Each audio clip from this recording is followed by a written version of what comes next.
Well, Democrats have been hyping up the Russian collusion story, of course, but they're also downplaying everything having to do with the Uranium One story. It's been carried on no other networks with one minor exception. There is evidence it's not fake news. It is a real story. Roy Murdoch has been covering it carefully. He's a contributing editor at National Review Online, and he joins us tonight. DeRoy, I don't think I'm making that up. This story has basically not appeared on other channels, again, with I think just one exception. I haven't seen it on the front page of the New York Times or the Washington Post. How can that story be ignored? You're right. It's amazing. According to the Media Research Center, I think between over the last 10, 11 months, the networks have spent something like 3 minutes and 1 second on this story. And what's amazing about it, whether you think it's got legs or not, you've got bribery, you've got kickbacks, you've got extortion, you've got Russians, you've got uranium, the main ingredient for atomic bombs. I mean, this is interesting stuff. This is the things of which spy novels are made.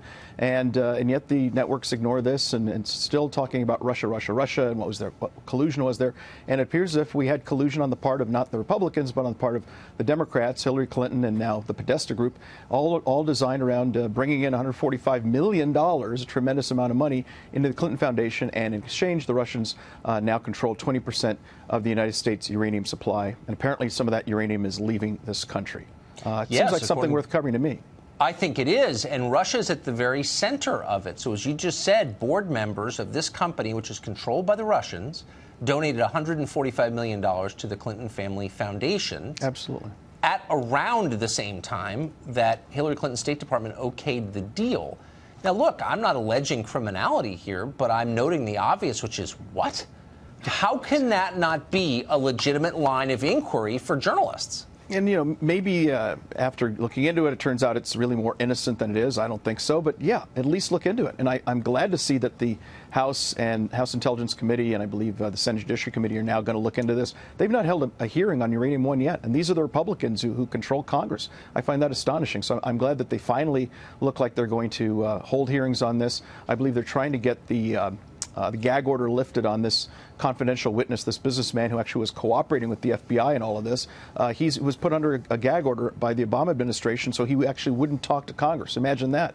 So they're trying to get that gag order lifted. It should be lifted since, of course, Eric Holder and Loretta Lynch are no longer running the Department of Justice. That's now the job of Jeff Sessions, the Donald Trump administration. So that gag order should be lifted right now, and that person ought to be able to come forward and tell us what he knows. Really quickly, is there any legitimate reason for keeping someone like that under a gag order? And is that constitutional in the first place? How can the executive branch say to the Congress, we don't want this guy to talk, therefore he can't talk? Is that allowed in a democracy? No, the Congress is a totally separate and equal branch. They have every right to bring him in and learn from him what they can so they can do their jobs. I don't think they knew about this guy. The thing is that it's not like they wanted to get him and then they gagged him. I think they had him so under wraps that they didn't even know this guy existed until probably last week, which is extraordinary. All this was going on, and the congressional oversight that should have taken place while Russia gained control of 20% of the United States supply of uranium, and the Obama administration kept the Congress in the dark on this, which I think is extraordinary. What were they hiding? I mean, it's not like 20% of our national supply of string cheese. It's uranium. No, yes. It's inherently... or cashews or bacon. No, this is the stuff that people use. You're getting closer to I guess home. Bacon, we would be concerned about that. This is the stuff people use to create nuclear weapons. This is serious stuff, and now some of it appears to be leaving this country. This is deadly, deadly stuff. This is potentially life and death, and I really wish that the media would be awake about this rather than continue to snore on channels other than this one. Well, Congress certainly is, and we're going to get to that right now. DeRoy, thanks for joining us. Thank you, Tucker.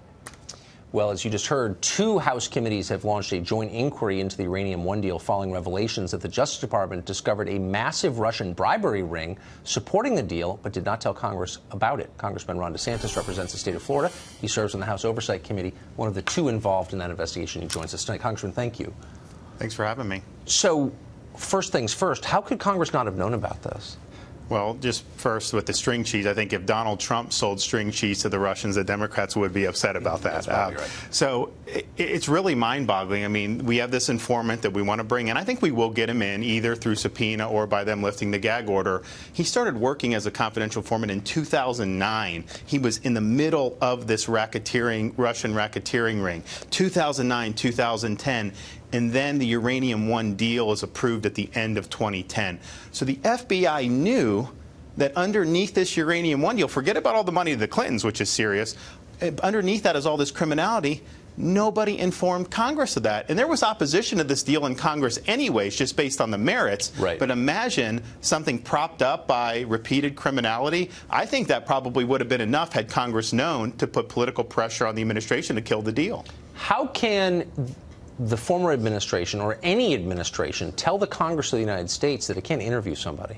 Well, here's the thing. I think even on some of those NDAs, which are used sometimes with confidential informant, valid subpoena, you have to go and appear. They can't prevent you from doing that. So at a minimum, we can send a subpoena, and I think we will do that. But I think that the Attorney General wants this guy to talk, and I think they are working to kind of clear whatever brush they need to produce him. So sweep away the politics in all this. Why would it ever be a good idea for any administration to give a fifth of our strategic uranium reserves to the Russian government?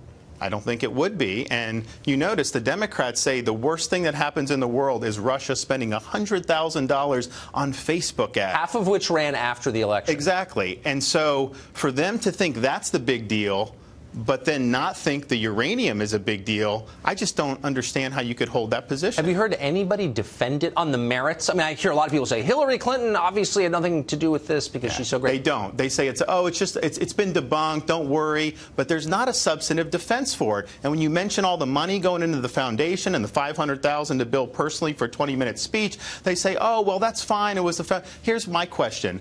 They were sending hundreds of millions of dollars during the pendency of this deal. How much money have they sent since the election to the Clinton Foundation? Great question. Are they raking in money? No, no one's sending. And I don't know the answer to that, but it's worth finding out. Quickly, we reported at the top of the show that Paul Manafort, who was the former chairman briefly of the Trump campaign, was before that working with the Podesta Group.